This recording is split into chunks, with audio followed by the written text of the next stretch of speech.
নমস্কার বন্ধুরা, মানবীর রান্নাঘরে আপনাদের সবাইকে স্বাগত জানাই। আমার আজকের রেসিপি রাজমা মশলা বা রাজমা কারি। অত্যন্ত সুস্বাদু এই কারি। বাংলায় অতটা জনপ্রিয় নয়, কিন্তু বানান তো নিশ্চয়ই অনেকে।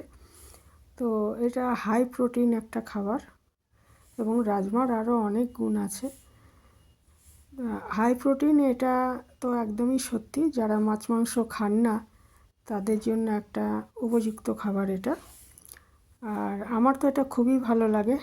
আর উত্তর ভারতের বিখ্যাত খাবার রাজমা চাওল, তবে আমার ভাতের সাথে নয়, আমার রুটির সাথে বেশি ভালো লাগে এই রাজমার কারিটা। তো আসুন দেখে নিই যে এটা কীভাবে করেছি। তো প্রথমে আমি 250 গ্রাম রাজমা খুব ভালো করে ধুয়ে 5-6 ঘন্টার জন্য ভিজিয়ে রেখেছি। এটা ইচ্ছে করলে সারা রাত ভিজিয়ে রাখতে পারেন। ভিজতে একটু সময় লাগে, এটা খোসাটা মোটা। এটা দেখুন, এই 5-6 ঘন্টা ভেজানোর পরে এরকম অবস্থা। এটাকে আমি নুন দিয়ে আগে প্রেসার কুকারে 7-8টা সিটি দিয়ে এটা সেদ্ধ করে নেব। এটা একটু সিটিটা বেশি দিতে হয়। মটরে যেমন মোটামুটি মটরটা যদি ভালো হয় 3-4টে দিলেই চলে যায়, এটা কিন্তু 7-8টা সিটি দিতে হবে। আর এদিকে আমি ওটা আমি স্বাভাবিকভাবে ঠান্ডা হওয়ার জন্য রেখেছি। আর দুটো টমেটো আমি পেস্ট করে নিয়েছি। আর মশলার মধ্যে নিয়েছি 1 চামচ জিরে গুঁড়ো, 1 চামচ ধনে গুঁড়ো, 1 চামচের একটু কম লঙ্কা গুঁড়ো আর হলুদ গুঁড়ো। আর পেঁয়াজ, আমি একটা বড় সাইজের পেঁয়াজ কুচিয়ে রেখেছি। আর আদা আর রসুন 1 চামচ পেস্ট আমি নিয়ে নেব।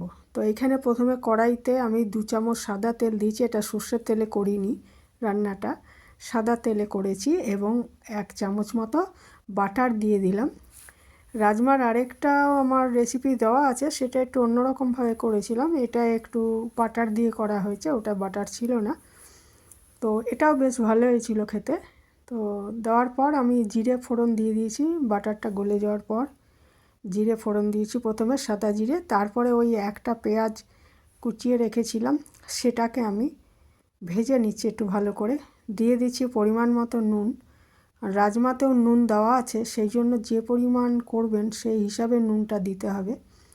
তো পেঁয়াজের মধ্যেও আমি বাকি নুনটা দিয়ে দিলাম, আর নুন দেব না। এটা নুনটা দেওয়ার পর পেঁয়াজটা নরম হয়ে আসবে, ভাজতে সুবিধা হবে। এই সময় হলুদ দিইনি, হলুদ আমি পরে দিচ্ছি।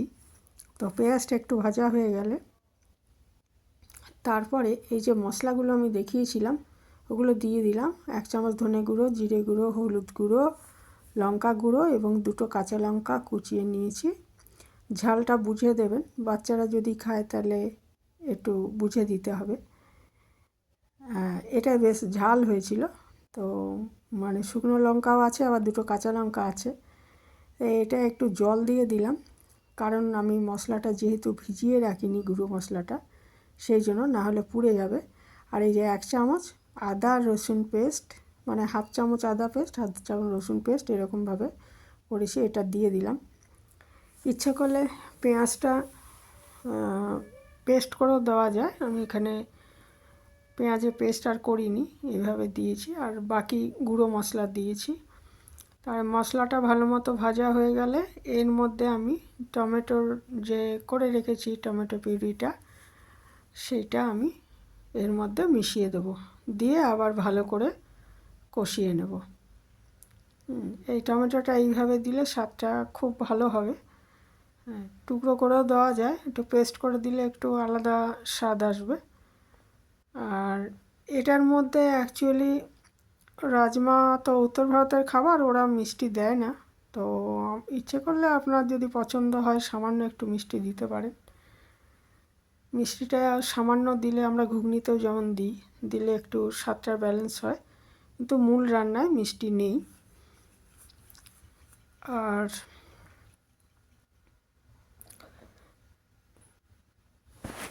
রাজমা কিন্তু অনেক রকমের হয়, মানে ছোট সাইজ, আমি একটু বড় সাইজের লালটা নিচে সাদাও হয়। হ্যাঁ, এটা মানে কিন্তু এইটাই ভালো লাগে বেশি খেতে। আমি সাদাটাও খেয়ে দেখেছি। তো এটাই বেশি ভালো লাগে থেকে খেতে আর কি, বড় যে লাল রাজমাটা পাওয়া যায়। আর এটা ভালো করে কষানো হয়ে গেলে এর মধ্যে আমি আগে থেকে সেদ্ধ করে রাখা রাজমাটা দিয়ে দিলাম, দিয়ে আবার ভালো মতো কষিয়ে নিয়ে আমি যেরকম ঝোলটা রাখতে চাই, এটা একটু মাখামাখাই হয়, ঝোল খুব একটা ভালো লাগে না।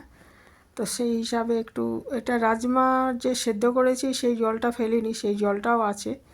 আর যদি প্রয়োজন হয় একটু জল দিয়ে দিতে হবে এর মধ্যে, দিয়ে ঢেকে এটা আবার মিনিট 8 লো আঁচে রান্না করে নিতে হবে। রান্না তো মানে সেদ্ধ তো করাই আছে, কিন্তু সমস্ত মশলাগুলো, যে মশলাগুলো দিয়েছি আমি, সেই মশলাগুলো যাতে ভালো মতো ঢুকে যায় রাজমার মধ্যে, সেই জন্য লো আঁচে 7-8 মিনিট ঢাকা দিয়ে রান্না করে নিতে হবে। তাহলেই রাজমা কারি বা রাজমা মশলা তৈরি। কেউ কেউ এর ওপরে ধনেপাতা ছড়িয়ে দেন, আমি অবশ্য ধনেপাতা দিইনি। ইচ্ছে করলে সামান্য ধনেপাতা কুচি এর ওপরে ছড়িয়ে দিতে পারেন। এই ছিল আমার আজকের খুবই সিম্পল একটা রেসিপি। সিম্পল অত কিন্তু খুব হেলদি এবং টেস্টিও বটে, আমার তো খুবই ভালো লাগে তো রেসিপি। তো এই পর্যন্ত যারা দেখলেন তাদের সবাইকে অনেক ধন্যবাদ। প্লিজ লাইক কমেন্ট করবেন, যদি ইচ্ছা হয় শেয়ার করবেন, আর নতুন যারা আমার চ্যানেলটা সাবস্ক্রাইব করবেন। ধন্যবাদ সবাইকে, শেষ করলাম।